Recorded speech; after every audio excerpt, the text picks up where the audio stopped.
Timeline, 5000 ans d'histoire, Richard Fremder. En effet, à partir du Xe siècle, et surtout vraiment entre le XIIIe et le début du XVe, le monde du livre, connaît une transformation profonde. Pendant plusieurs siècles, la production des manuscrits était restée largement, comme je vous le disais, confinée aux monastères, là où les moines copiaient les textes religieux et puis quand même une partie du patrimoine antique. Sauf que l'évolution de la société médiévale, modifie progressivement l'équilibre. Le livre commence à sortir du cadre monastique pour entrer dans une société en pleine mutation. Cette évolution plutôt, on va dire, s'inscrit dans un contexte plus large. La recomposition du monde carolingien, la reprise progressive de la croissance économique et urbaine. Après la période de fragmentation politique qui va suivre l'effondrement de l'Empire carolingien, et puis vous savez, les invasions des Vikings, etc., le territoire, l'Empire divisé entre les fils et les petits-fils de Charlemagne, etc., c'est un peu un bazar sans nom. À partir du XIe siècle, vous avez quand même un mouvement d'expansion, presque une renaissance, quelque part, globale, y compris économique, une renaissance même gastronomique. Enfin, dans tous les, on mange mieux, on meurt moins, etc. Alors, tout ça, c'est à l'aune médiévale, pas par rapport à aujourd'hui, bien sûr. Les villes se développent, les échanges commerciaux vont s'intensifier, vous avez des structures intellectuelles qui se transforment. Le livre, qui était quand même très rare à cette époque-là, réservé à des institutions religieuses, devient progressivement un objet quasi nécessaire dans pas mal de milieux sociaux. Et vous avez un facteur décisif de cette transformation qui est l'essor des universités, notamment à partir du XIIIe siècle. À Paris, à Bologne, Oxford, Padoue, vous avez des milliers d'étudiants qui viennent suivre l'enseignement de maîtres spécialisés dans la théologie, le droit ou la philosophie. L'enseignement universitaire repose sur l'étude et le commentaire de textes, donc ça suppose de les avoir sous les yeux. Il faut donc produire, il faut donc diffuser des copies en nombre croissant.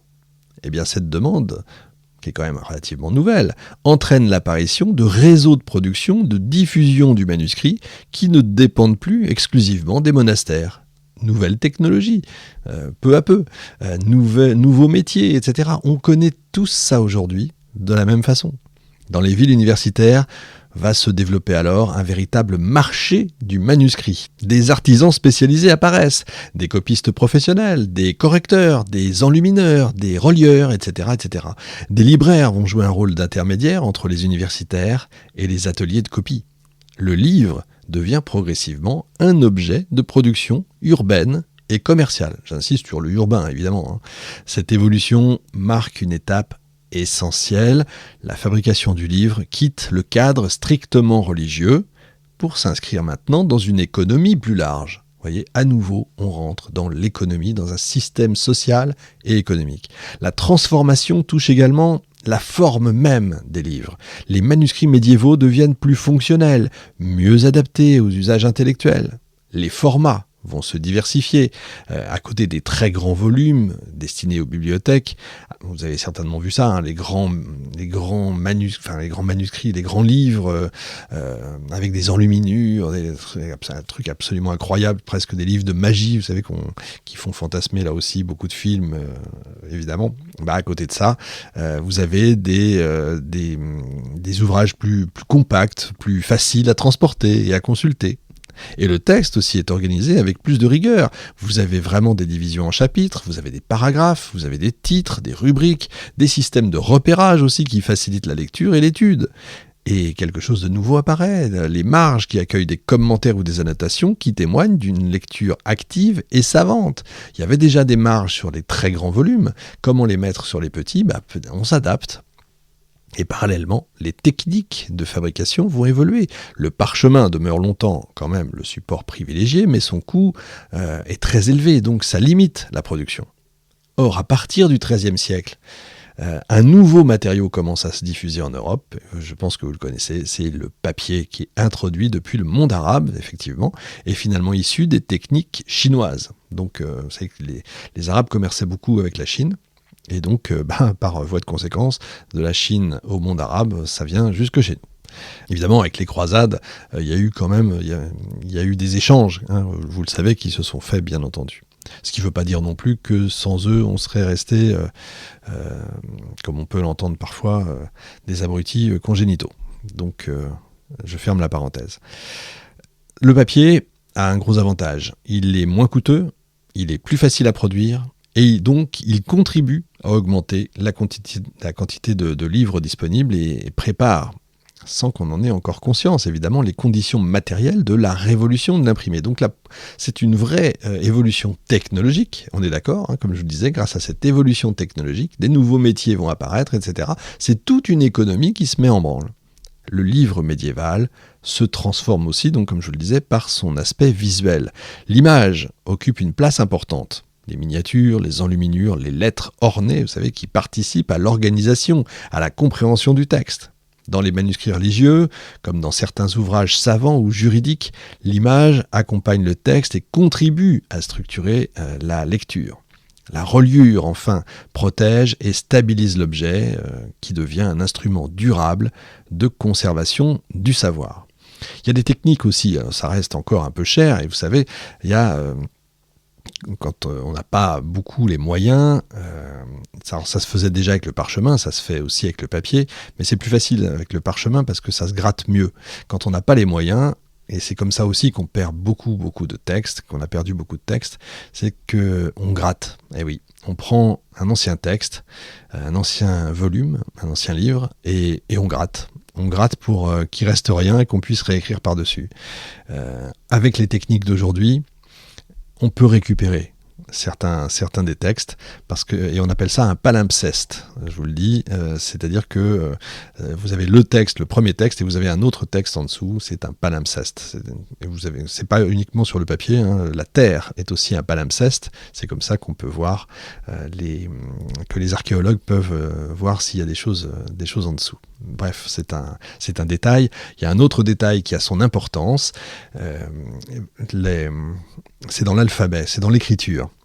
Je ne sais pas si vous le savez, mais j'avais pas prévu d'en parler, mais bon, je vous en parle comme ça. Vous savez, les accents circonflexes qu'on est en train de retirer aujourd'hui parce que c'est tellement compliqué pour les enfants qui deviennent débiles profonds, donc oh là là, les pauvres petits. C'est vrai que nous, on en est mort avec les accents circonflexes, c'est sûr. Je ferme encore la parenthèse. La naissance des accents circonflexes. Pourquoi les accents circonflexes ? Eh bien parce qu'on n'avait parfois pas la place d'écrire. Par exemple, hospital. Comme le papier est cher et qu'on n'a pas la place et qu'on essaye de limiter au maximum la place des mots, eh bien, bon, on va virer le S et on va mettre un accent circonflexe, donc on va mettre un truc au-dessus du O, on sait que ça veut dire hospital, voilà. Et c'est comme ça que les accents circonflexes sont nés, que vous avez énormément comme ça de petites choses qui existent. Alors on pourrait faire quasiment une émission spéciale rien que sur ça, vous voyez. Et aujourd'hui, on va les faire disparaître, ça n'aura plus aucune... bref, voilà. Allez, ça m'énerve. Bref, cette expansion du manuscrit, pardon pour cette digression. Cette expansion du manuscrit va entraîner la constitution de réseaux de circulation du livre. Les manuscrits vont voyager d'une ville à l'autre, d'un centre universitaire à un autre, d'un atelier à une bibliothèque. Ah, mais on n'a pas ce livre au fait. Est-ce que vous l'avez ? Ah, vous l'avez, ça nous intéresse parce qu'on voudrait bien l'avoir, on va le copier, on vous le rend ou on le renvoie à la bibliothèque d'après, etc. Et c'est comme ça que les livres vont circuler, que les manuscrits vont circuler. Les bibliothèques elles-mêmes vont se multiplier. Bibliothèques monastiques, bien sûr, évidemment. Bibliothèque universitaire, collection privée, de princes ou d'érudits. Le livre est en train de devenir un élément central progressivement de la vie intellectuelle européenne. En gros, montre-moi tes livres et je te dirai qui tu es. C'est un signe extérieur de richesse. Et malgré cette croissance, la production quand même... pas croire que c'est l'invasion des livres de partout. La production reste extrêmement dépendante de la copie manuelle. Chaque livre exige toujours un travail long et coûteux. C'est pas parce qu'on a du papier par rapport à du parchemin que c'est plus rapide. Non, on n'écrit pas plus vite. L'encre reste à peu près la même. Les plumes utilisées restent les mêmes. Ça ne change absolument rien. Les erreurs de copie se multiplient aussi. Les variantes textuelles apparaissent. Vous avez la diffusion qui, même si elle existe, elle reste lente. Et ce qui est amusant, c'est que quand il y a une erreur, vous vous doutez bien que derrière, ils vont copier les erreurs. Et c'est comme ça que certains textes n'ont pas la même signification au début ou à la fin. Donc c'est assez amusant. Et le système atteint peu à peu ses limites parce que la demande de livres augmente plus vite que la capacité des ateliers de copistes à les produire. Et au début du XVe siècle, l'Europe se trouve dans une situation paradoxale. Jamais les livres n'ont été aussi demandés, jamais les réseaux de production et de circulation n'ont été aussi développés, sauf que le système du manuscrit, qui est fondé donc encore une fois sur la reproduction manuelle, c'est pas pour rien qu'on appelle ça un manuscrit, c'est à la main, eh bien ça ne peut répondre à cette demande croissante parce que, encore une fois, ceux qui savent lire et écrire, c'est pas la population, c'est encore une fois une certaine élite. Et toutes les conditions sont maintenant réunies pour qu'apparaisse une innovation technique, je dirais presque technologique, capable de transformer radicalement la production des livres, et c'est donc dans ce contexte de mutation que va se préparer ce qu'on appellera bientôt la révolution gutenbergienne.